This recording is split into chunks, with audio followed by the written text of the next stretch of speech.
I'm Natalie Reed, 32, founder and secret CEO of Reed Technologies. For 10 years, my family dismissed my ambitions and pushed me aside while praising my brother Eric for every minor achievement. When they discovered I had connections to a prestigious tech company, they schemed to get Eric hired there, not knowing it was actually mine. I thought family would celebrate my success, but instead, they saw only opportunity for themselves. Little did they know who really held the power. Before I continue, let me know where you're watching from. Hit like and subscribe to join me on this journey of family betrayal and sweet, professional revenge. Growing up in the Reed household meant living in a constant state of competition. My father, Walter Reed, built his construction supply company from scratch and believed success came only through cutthroat determination. He also firmly believed women belonged in supportive roles, not leadership positions. "Business isn't for girls, Natalie," he would say whenever I expressed interest in his work. "Focus on finding a good husband who can provide for you." My older brother Eric was groomed from childhood to take over the family business. Every science fair project, every baseball game, every business class he took was celebrated with dinner parties and proud announcements to family friends. When Eric graduated with his business degree, my father threw him a party that cost more than my entire college tuition. Then there was my younger sister Ashley, the family beauty. She followed my father's preferred path for daughters and married Thomas, the son of one of Dad's golf buddies, who had inherited his father's real estate empire. Ashley's wedding was the social event of the season, and my parents beamed with pride as they welcomed Thomas into the family. And then there was me, the middle child with a passion for technology and innovation. I built my first computer at 12, created a primitive app at 15, and graduated top of my class in computer science. Each achievement was met with the same tepid response. "That's nice, dear. Have you thought about teaching? It's a good career for when you have children." When I announced my plan to double major in computer science and business administration, my father scoffed. "What a waste of money. You'll just end up working for someone else anyway." My mother Diane simply sighed and said, "I wish you'd be more practical, like Ashley." During family dinners, I'd try to share ideas about emerging tech markets only to be interrupted by Eric's latest business conquest or Ashley's updates on her new house renovation. It became clear that my family had created a narrative about me, Natalie, the impractical dreamer who needed to be tolerated but never taken seriously. The final straw came during my senior year of college. I had developed a prototype for a security software that detected patterns in potential data breaches before they happened. My professor called it groundbreaking. I spent weeks preparing a business proposal and gathered the courage to ask my father for a small investment. "Dad, I've developed something with real market potential. I just need $50,000 seed money to get it off the ground," I explained, sliding my meticulously prepared business plan across his desk. He barely glanced at it before pushing it back. "Natalie, I'm not throwing away good money on your hobby. If you want to play with computers, get a job at Best Buy. Better yet, Eric's company needs an IT person. You could work for your brother." That night, I made a decision that would change the trajectory of my life. I would succeed without them. More importantly, I would succeed without them knowing. I graduated with honors, but told my family I had taken an entry-level IT position at a small company. In reality, I had secured venture capital funding from a professor who believed in my security software concept. I moved across the country, telling my family I needed a fresh start, and legally changed my professional name to NR Reed to maintain privacy within the industry. Those early years were brutal. I worked 18-hour days, lived on ramen noodles and coffee, and poured every cent back into the company. When my first product launched, it caught the attention of several major corporations dealing with security concerns. Within 3 years, Reed Technologies had expanded from security software into data analytics, cloud solutions, and eventually artificial intelligence interfaces. I hired Olivia Martinez as my COO, a brilliant strategist who became my right hand and closest friend. Together, we built a company culture centered on innovation, integrity, and inclusivity. I made sure Reed Technologies offered generous parental leave, flexible working arrangements, and equal pay, regardless of gender. To my family, I remained Natalie, who worked some tech job and couldn't make it to many family gatherings because of work commitments. They never questioned why I could afford a nice apartment or how I managed to send generous gifts at Christmas. They simply weren't interested enough in my career to connect the dots. By the 10-year mark, Reed Technologies had become a major player in the tech industry. Business magazines speculated about the elusive N.R. Reed, with some assuming I was a man who valued privacy. I let them speculate. My employees knew me simply as Natalie, a hands-on CEO who knew everyone's names and rolled up her sleeves to solve problems. Only my executive team knew about my family situation and why I kept my full identity relatively private. I had created something meaningful completely on my own terms. The fact that my family remained oblivious was both painful and strangely satisfying. Part of me still yearned for their approval, for my father to look at my accomplishments with the same pride he showed for Eric's modest achievements. But another part of me had grown beyond needing their validation. I had proven myself to the people who mattered in my industry, and to myself. Little did I know that these two worlds were about to collide in ways I never could have anticipated. Last December, Reed Technologies had just released our newest AI-driven data analysis platform, sending our stock price soaring and creating a stir throughout the tech industry. We had disrupted the market so effectively that our competitors were scrambling to catch up. This success meant we needed to expand rapidly, particularly in our product development division. As CEO, I approved opening several high-level positions, including a director of strategic partnerships that would work closely with my executive team. After years of minimal contact, I decided to attend the Reed family Christmas gathering at my parents' sprawling suburban home. My success had given me confidence, and I thought perhaps time had softened the family dynamics. I was wrong. Within minutes of arriving, my father Walter cornered me by the eggnog. "Still at that same computer job, Natalie? You know, it's never too late to get an MBA.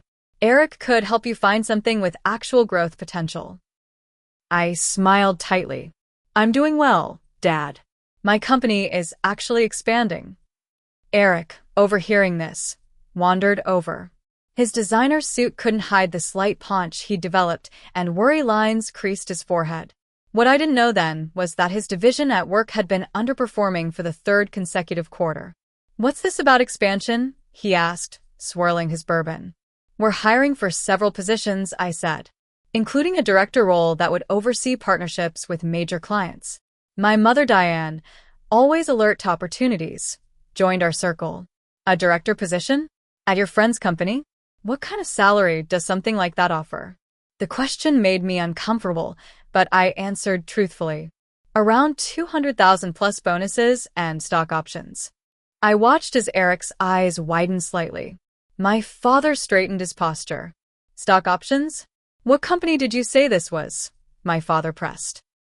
"Reed Technologies," I answered, immediately regretting my honesty. "It's becoming quite established in the tech sector." "Reed," my father laughed. No rebatió. ¿Y su esposa? "Though it would be nice if someone in our family was connected to a successful company by more than just a coincidence of names." The barb stung, but I maintained my composure. Nori Lasten. Later that evening, my mother cornered me in the kitchen. "Natalie, Eric has been having some challenges at work. He's brilliant, of course, but his boss doesn't appreciate his talents. This director position sounds perfect for him." "Mom, it's a highly specialized role. Eric doesn't have experience in tech partnerships." She waved away my concern. "He's a quick learner. And it's all about who you know, right? You could put in a good word with your friend, the owner."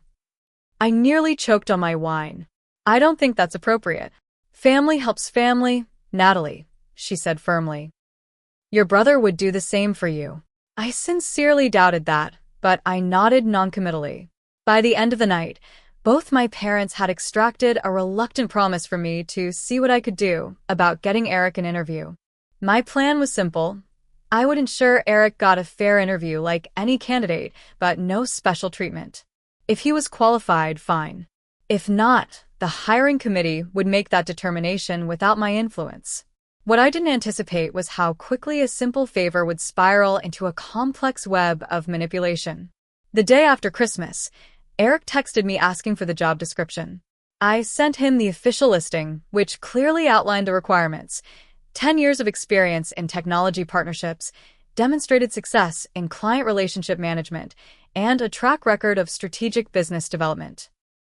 3 days later, HR informed me that Eric Reed had submitted his application with a note mentioning he was personally recommended by Natalie Reed. This was stretching the truth, but I let it slide. Everyone tries to network their way into opportunities. As January progressed, I found myself fielding daily calls from my mother asking for updates on Eric's position. My father started sending me articles about the importance of family loyalty in business. The pressure was subtle but constant.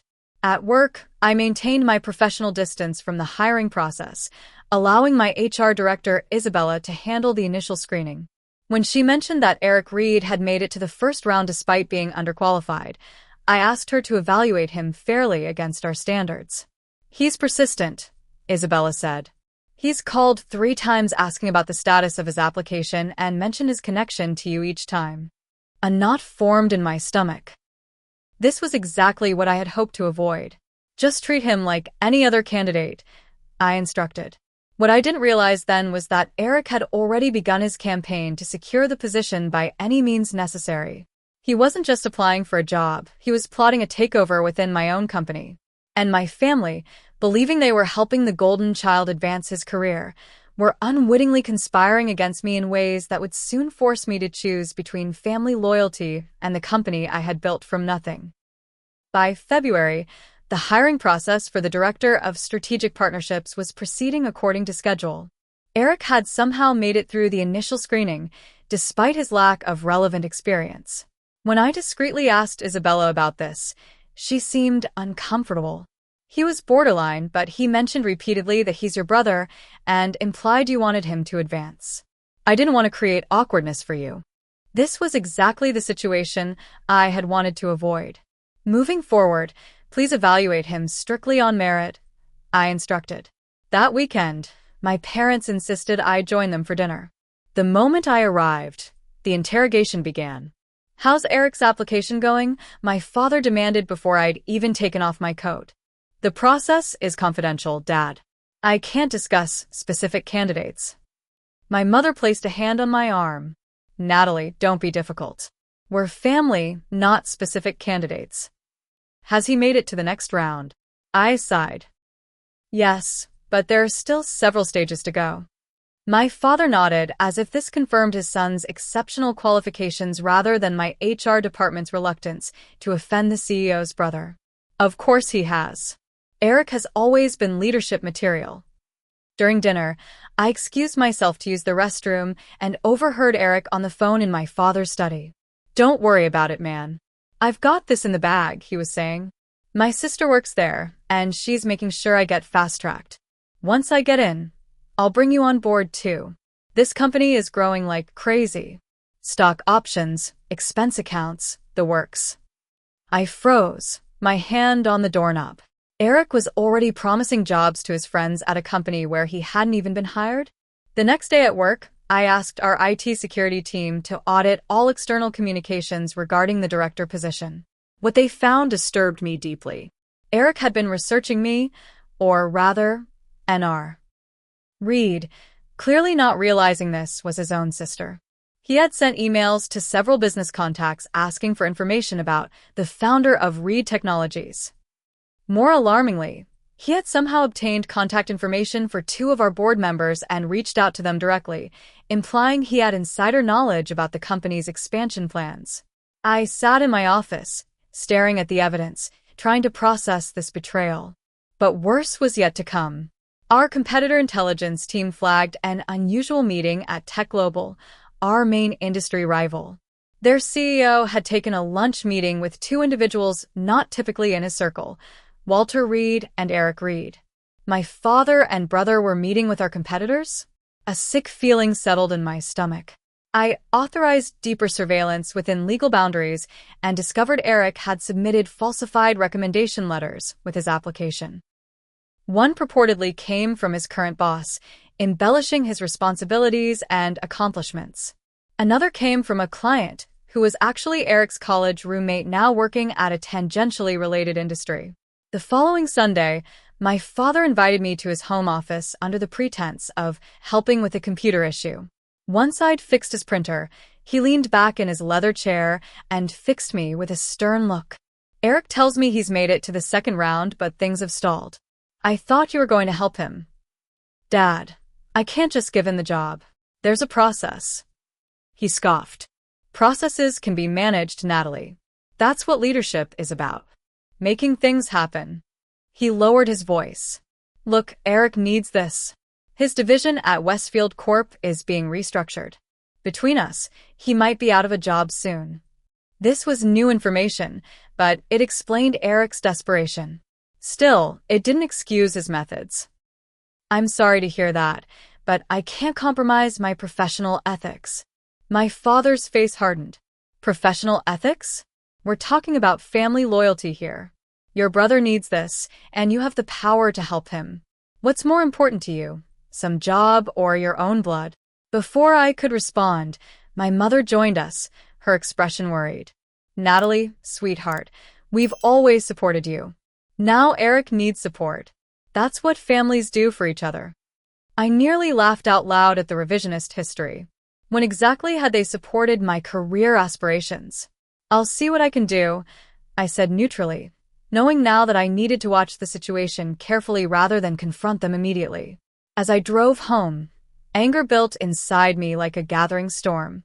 My family hadn't changed.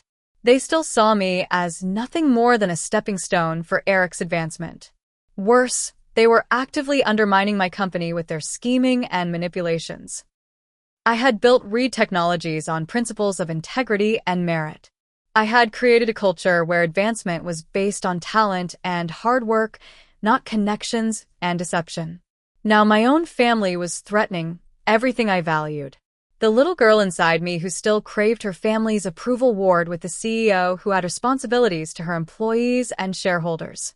As the highway lights flashed past, I made my decision. I would let this play out. I would give my family enough rope to reveal their true intentions. And then I would show them exactly who they had been underestimating all these years. By March, Eric had somehow advanced to the final interview stages, leaving just 3 candidates for the director position. The hiring committee expressed reservations about his technical knowledge, but noted his confidence and connections as potential assets. I knew these were euphemisms for his aggressive self-promotion and name-dropping. My parents hosted a small dinner celebration for Eric's progress. I attended out of curiosity, wanted to see how far they would take this charade. To Eric, my father toasted, raising his glass. Soon to be the new director of strategic partnerships at Reed Technologies. I always knew you were destined for greatness, son. Eric grinned, his chest puffed with pride he hadn't earned. It's practically a done deal. I've made quite an impression on their executive team. I sipped my wine silently, wondering which executive team he thought he had impressed, since he hadn't yet met most of my C-suite officers. My sister Ashley, elegant in designer clothes paid for by her husband's money, turned to me with a condescending smile. It must be nice having a brother who's going places, Natalie. Maybe he can help you move up from that IT position you've been stuck in. I nearly choked on my wine. I'm content with my career path, Ashley. My mother patted my hand. Of course you are, dear.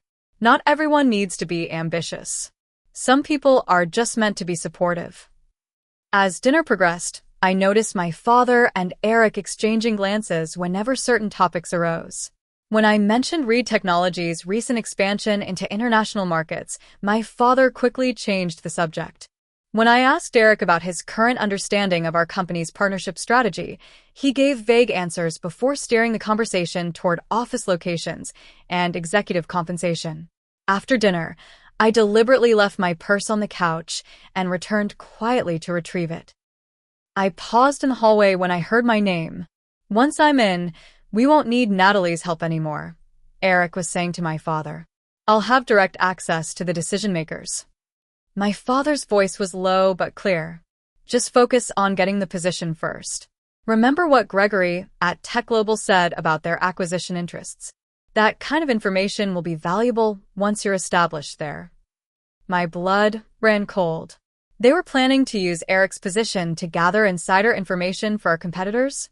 This went beyond nepotism into potential corporate espionage. The next day, Eric's girlfriend Rachel called me for lunch. I had always liked Rachel, finding her more genuine than most of my family's social circle. Over salads at an upscale restaurant, she seemed nervous. "Natalie, I'm concerned about Eric," she confided. "This job at Reed Technologies has become an obsession. Last night, he was making lists of people he plans to clean house once he gets established there. He talks about impressing the mysterious CEO and becoming indispensable. I've never seen him like this." I kept my expression neutral despite my internal alarm. "What does he mean by clean house?" Rachel looked uncomfortable. "He thinks there are too many women in leadership positions there. He says the company needs a stronger direction and plans to suggest restructuring once he has the CEO's ear." She hesitated. He specifically mentioned someone named Olivia Martinez as being overrated and overpaid. My COO. My right hand. My friend. Eric was already planning to undermine her before he even had the job. Back at the office, I found two board members waiting to speak with me. Lawrence Davidson and Victoria Winters were my earliest investors and strongest supporters. "Natalie, we've been receiving some unusual communications," Lawrence began. "A man claiming to be related to you has been suggesting we need to reconsider our partnership strategy." Victoria nodded. He implied he has insider knowledge about acquisition opportunities that could benefit shareholders. He also suggested our current leadership might be missing key market opportunities. I explained the situation briefly, assuring them I was monitoring it. They left concerned, but trusting my judgment. That afternoon, Olivia came to my office, looking troubled. "The hiring committee is feeling pressured about the Reed candidacy. Someone has been contacting them individually, suggesting your brother is already being groomed for an executive track. They're confused about whether this is coming from you." I shook my head, disgusted but not surprised. "It's not. Please tell them to continue evaluating candidates based solely on qualifications." Over the next week, I authorized a comprehensive but legal investigation into all of Eric's communications regarding Reed Technologies. The picture that emerged was disturbing. He had systematically reached out to investors, board members, and even employees, creating a web of misinformation and implied connections. He had researched our client list and approached several of them directly. He had even started a rumor that Reed Technologies was planning a management restructuring. Most disturbingly, I found evidence that my father had been using his old business connections to pressure people associated with Reed Technologies. He had called in favors, suggested future business opportunities, and even made veiled threats about regulatory scrutiny to help advance Eric's candidacy. I sat in my office late into the night, reviewing everything we had uncovered. The naive part of me had hoped my family might have some boundaries, some basic respect for professional ethics. That hope was now completely shattered. My childhood feelings of being overlooked and undervalued resurfaced with painful clarity. But I was no longer that powerless young woman desperate for approval. I was Natalie Reed, founder and CEO of one of the fastest-growing tech companies in the country. I had built something valuable and important, and I would not allow anyone, even family, to threaten it. I made a decision. The final interview for the director position was scheduled for Friday.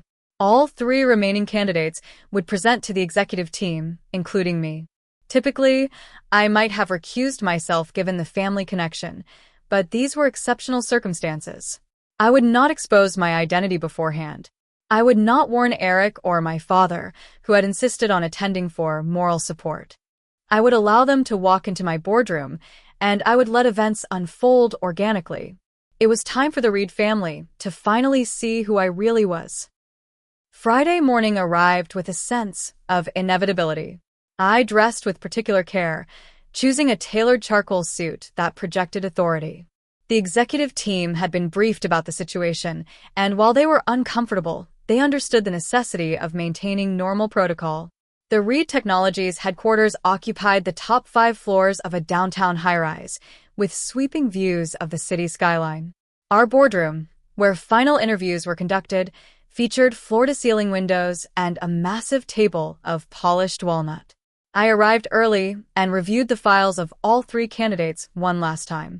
Catherine Wong, 15 years of partnership development experience, MBA from Wharton, proven track record of successful client relationship management. Marcus Johnson, 12 years in tech industry partnerships, innovative approach to collaborative development, exceptional references from major industry players. And then there was Eric Reed. 7 years in general business development, no specific tech experience, questionable references, and a file full of aggressive follow-up communications that bordered on harassment. At precisely 9:30, my assistant Zoe buzzed my office. Ms. Reed, the first candidate has arrived. Catherine Wong is in the blue conference room being greeted by HR. Thank you, Zoe. I'll join the committee in 15 minutes. Catherine's interview went smoothly.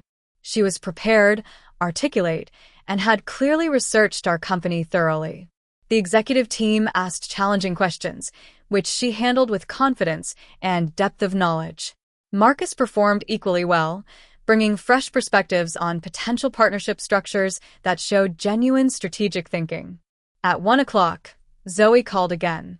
Ms. Reed, Eric Reed has arrived for his 1:30 interview. He's brought someone with him who says he's his father. HR is asking how to proceed. I took a deep breath. Tell them it's fine. Show them both to the waiting area. I'll handle it from there. I gathered the executive team for a brief huddle. This last interview will be unusual. Trust me to lead it.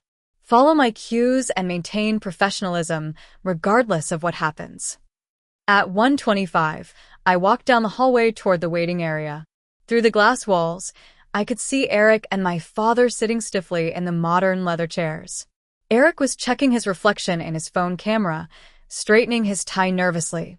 My father was surveying the office with calculating eyes, no doubt estimating its worth and influence.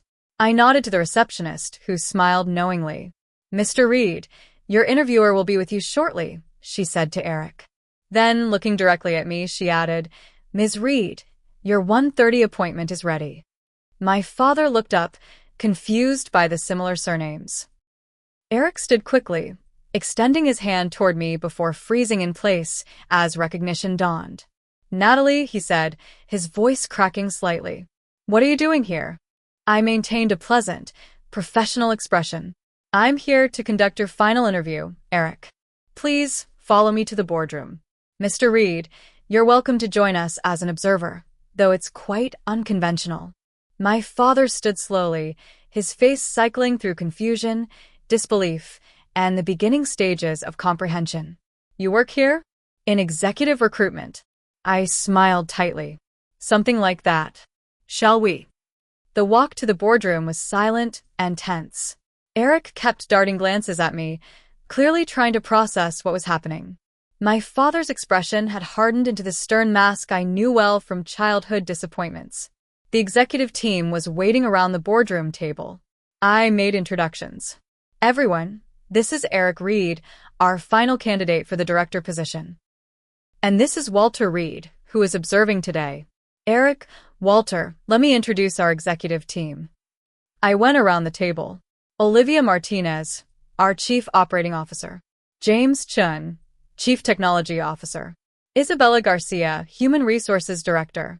Benjamin Taylor, Chief Financial Officer. And I'm Natalie Reed, Founder and Chief Executive Officer of Reed Technologies.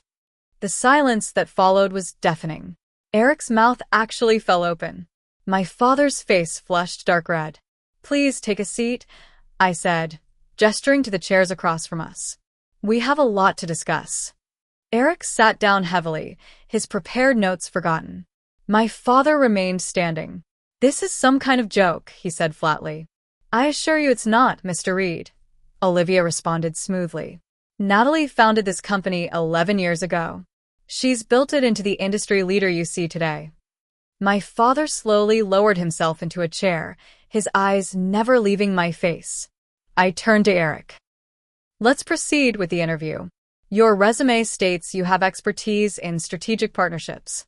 Could you elaborate on your most successful partnership development experience? Eric stuttered through a vague answer about vendor relationships at his current company.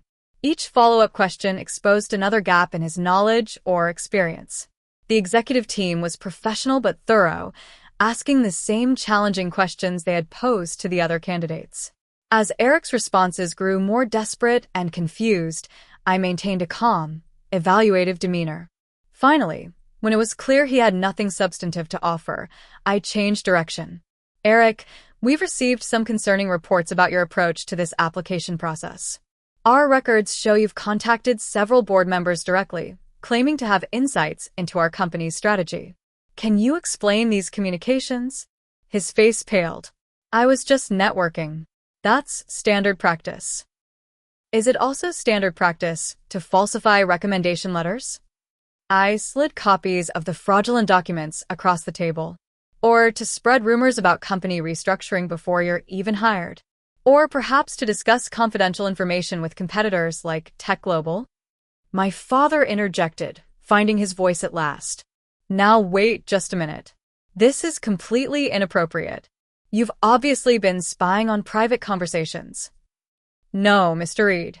We've been protecting our company from potential corporate espionage, Isabella replied firmly, as any responsible executive team would do when faced with suspicious activities. I looked directly at my father.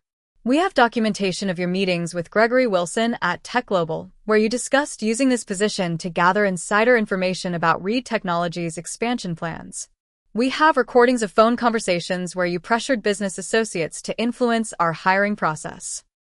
This goes well beyond a father helping his son. This constitutes attempted corporate sabotage. My father's expression shifted from anger to calculation. Natalie, clearly there's been a misunderstanding. If I had known this was your company, you would have what? I asked quietly. Respected it? Valued it? Or just exploited your connection more effectively? Eric, sensing the disaster unfolding, attempted damage control. Sis, this is amazing. I had no idea you were so successful. Why didn't you tell us? We could have been working together all along. Could we? I kept my voice level. For 10 years, I've built this company based on merit, integrity, and innovation. Principles that this interview process has shown you don't share. My father, ever the businessman, shifted tactics. Natalie, I've obviously underestimated you. I'm actually very proud of what you've accomplished here. This changes everything. With the Reed family fully aligned, imagine what we could achieve together. It was the approval I had once desperately wanted. Now it rang hollow and opportunistic. This interview is concluded, I said, standing up. Eric, your candidacy for this position is terminated based on multiple ethical violations during the application process. Our legal team will be reviewing whether further action is warranted regarding the attempted corporate espionage. You can't be serious, my father blustered. We're family. Yes, we are, I agreed. Which makes this betrayal all the more disappointing. Security will escort you to the lobby. As if on cue, 2 security officers appeared at the doorway. My father's face contorted with rage.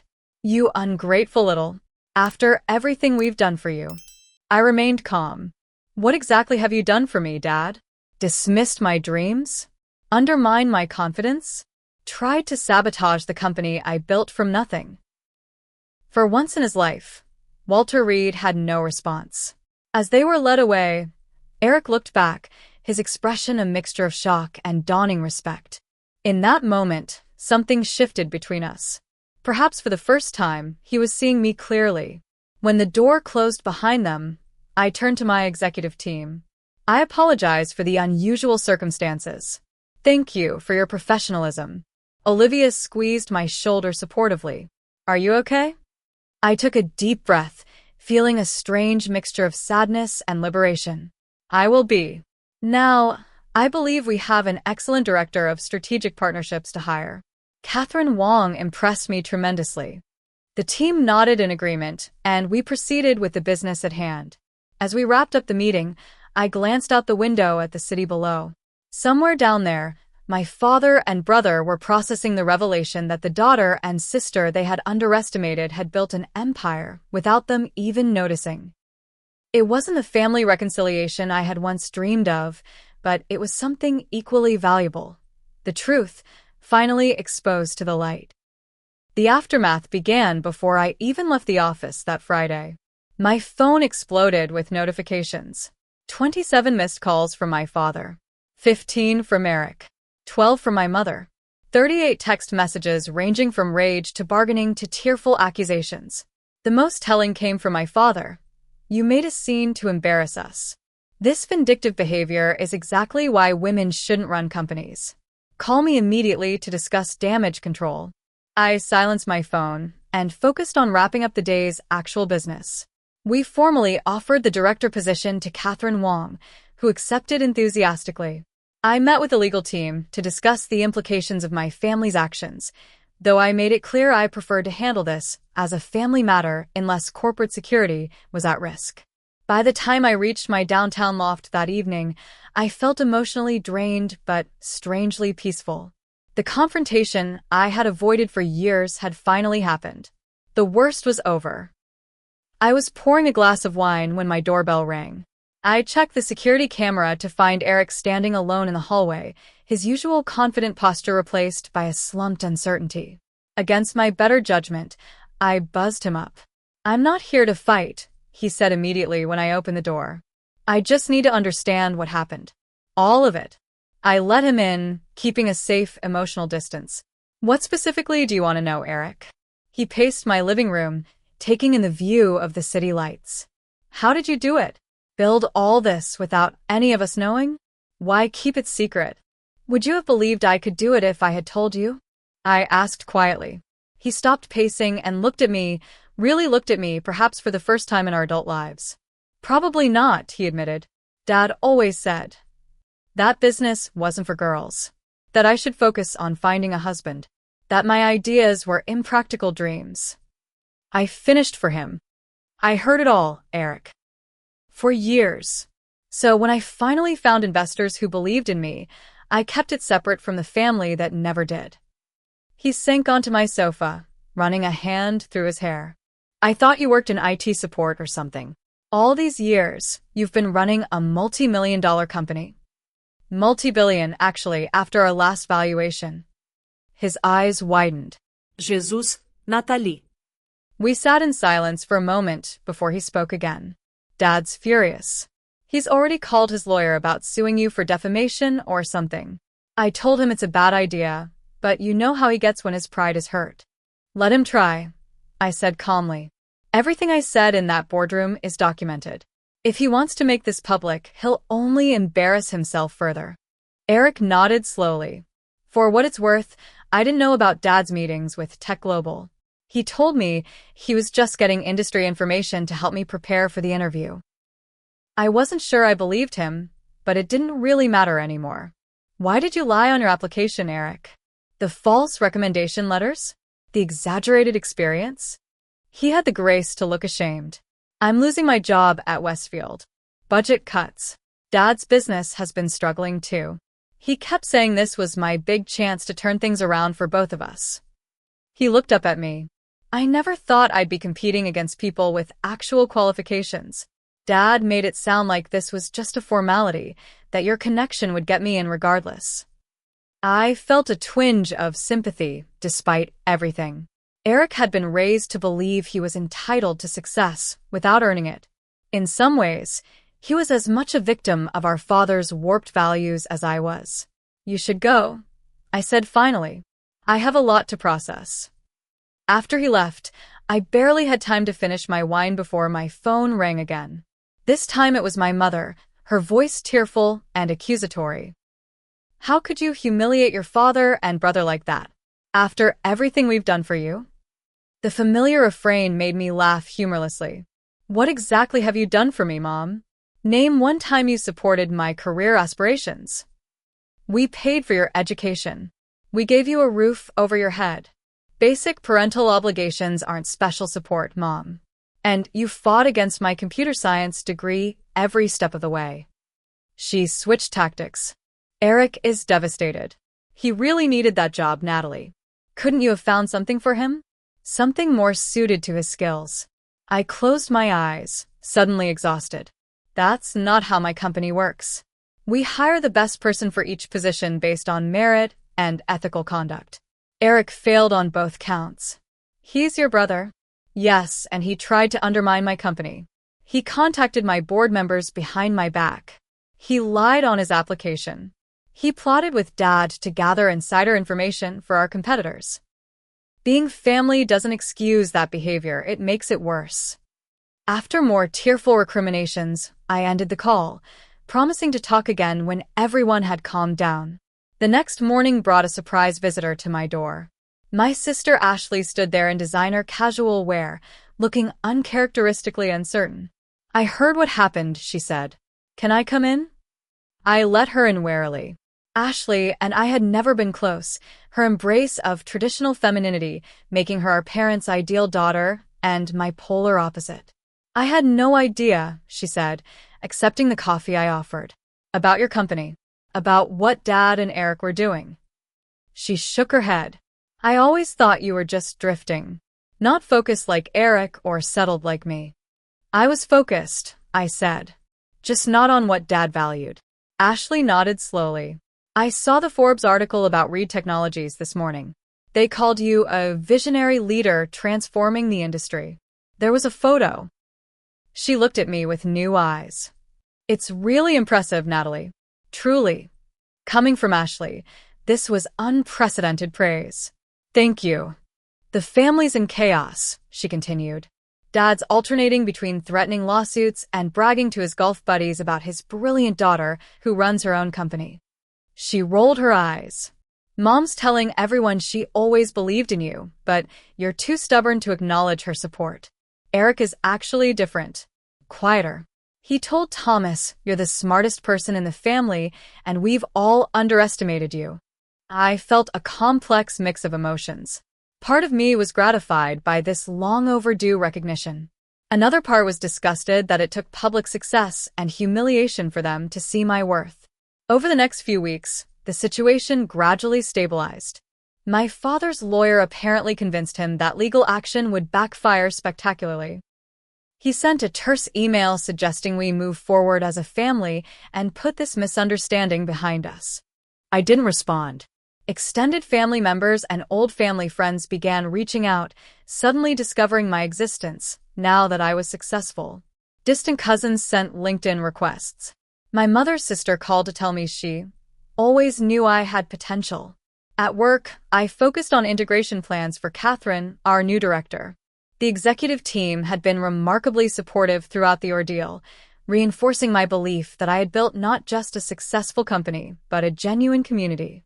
Olivia checked in on me regularly, providing both professional support and personal friendship. "Are you going to reconcile with them?" she asked one evening as we worked late. I considered the question carefully. Not on their terms.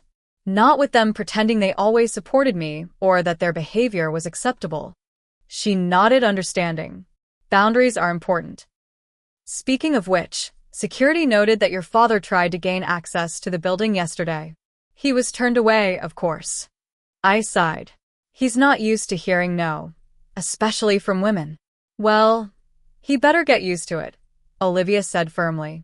"Because this woman isn't going anywhere." I smiled, grateful for her loyalty. The confrontation with my family had been painful, but it had also clarified what truly mattered. I had built something meaningful based on values I believed in. I had surrounded myself with people who respected and supported those values. For years, I had carried the weight of my family's dismissal and disapproval. Now that it was finally out in the open, I felt lighter somehow. The little girl desperate for validation was giving way to the woman who had already validated herself through her achievements. I didn't need them to see my worth anymore. I had already proven it, to myself and to the world. 3 months passed before I agreed to meet with my father again.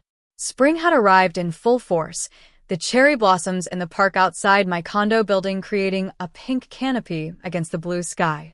We met on neutral ground, a quiet cafe downtown where business meetings typically took place. My father arrived precisely on time, dressed in his usual impeccable business attire. He had aged somehow in these past months, the lines around his eyes deeper, his posture slightly less commanding. "You look well," he said as he sat down. "Success suits you." "Thank you," I replied, keeping my tone professional. After ordering coffee, he cleared his throat. "I've had some time to reflect on recent events. Perhaps I was hasty in my judgment of your career choices." Coming from Walter Reed, this was practically an abject apology. I simply nodded, waiting for him to continue. "Your company is impressive." I've done my research now. He tapped his fingers on the table, a nervous habit I'd rarely seen from him. "You've created something significant without any help from the family connections I always thought were essential." "Yes, I have." He looked out the window, seemingly struggling with what to say next. "I may have been wrong about certain things. About what you were capable of." "You were wrong about many things, Dad. About what I was capable of. About what women in business are capable of. About the value of integrity versus connections." He flinched slightly but nodded. "I come from a different era. That's not an excuse, just a fact." We talked for nearly 2 hours. It wasn't a perfect reconciliation, but it was a beginning. My father would never fully understand my journey or completely change his worldview, but he had grudgingly come to respect what I had built. Similar conversations followed with other family members. Eric, surprisingly, showed the most growth. After the initial shock wore off, he enrolled in coding courses and began exploring legitimate ways to enter the tech industry at an appropriate level. We occasionally met for coffee, our conversations gradually evolving from awkward to genuinely curious. "I never really saw you," he admitted during one such meeting. "I was so focused on being Dad's golden boy that I never questioned the way we treated you." "I'm sorry, Natalie. My mother took longer to come around. She still occasionally slipped into old patterns, suggesting that I must be so busy with work and wondering aloud if you'll ever have time for a family of your own." But she had stopped dismissing my career as a mere hobby, and I considered that progress. My sister Ashley and I developed a surprisingly closer relationship. "I always envied your freedom," she confessed over lunch one day. "The way you just went after what you wanted regardless of what anyone thought." While my family relationships were slowly healing, my professional life continued to flourish. I worked with Isabella to create a mentorship program at Reed Technologies specifically designed for underestimated professionals, particularly women in tech. We called it the Overlooked Innovators Initiative, providing resources, connections, and support to those who might otherwise be dismissed, as I once was. The experience reinforced my commitment to running Reed Technologies based on merit and integrity. During a particularly challenging acquisition negotiation, when a competitor suggested some ethically questionable tactics, I remembered my father and brother's scheme and recommitted to doing business the right way, even when it was harder. "Ethics aren't just for when it's convenient," I told my executive team. "They're for when it's difficult." Through therapy, I began to understand how deeply my family's dismissal had affected me. For years, I had operated with a chip on my shoulder, needing to prove myself constantly. While that drive had fueled my success, it had also kept me from fully enjoying what I had built. "You don't need their validation anymore," my therapist Julia reminded me. "You've already validated yourself through your actions and choices." Gradually, I learned to separate my sense of worth from both family approval and professional achievement. I deepened friendships, took actual vacations, and even began dating again after years of putting romance on the back burner. Most importantly, I stopped hiding. The secrecy that had once seemed necessary now felt like an unnecessary burden. I gave interviews, spoke at conferences, and fully embraced my role as a visible leader in the tech industry. Young women would approach me after talks, sharing how my story inspired them to persist despite similar obstacles. One evening, about a year after the confrontation in the boardroom, I stood at the window of my office, looking out at the city lights. Reed Technologies had just been named one of the most innovative companies in America. Our newest AI platform was revolutionizing how businesses handled data security. The mentorship program was thriving, with 30 participants already advancing in their careers. I thought about the journey that had brought me here. The pain of being dismissed and underestimated. the determination to succeed anyway, the confrontation that finally brought truth into the light, the healing that followed, imperfect but real. Success wasn't about proving my family wrong. It was about proving myself right, about creating something meaningful based on values I believed in. The true victory wasn't the moment my family finally recognized my achievements, but all the moments before that when I chose to believe in myself despite their doubt. Sometimes, the most important validation comes not from those who should have supported you all along, but from the inner voice that says, I am enough, even when no one else recognizes your worth. Sometimes you have to lose family approval to gain self-respect.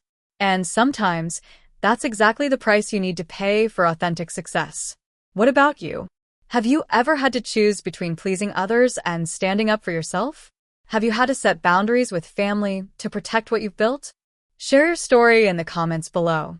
And if this resonated with you, please like and subscribe for more real conversations about family, success, and finding your own path. Thank you for listening, and remember, your worth isn't determined by those who underestimate you, but by your courage to believe in yourself when no one else will.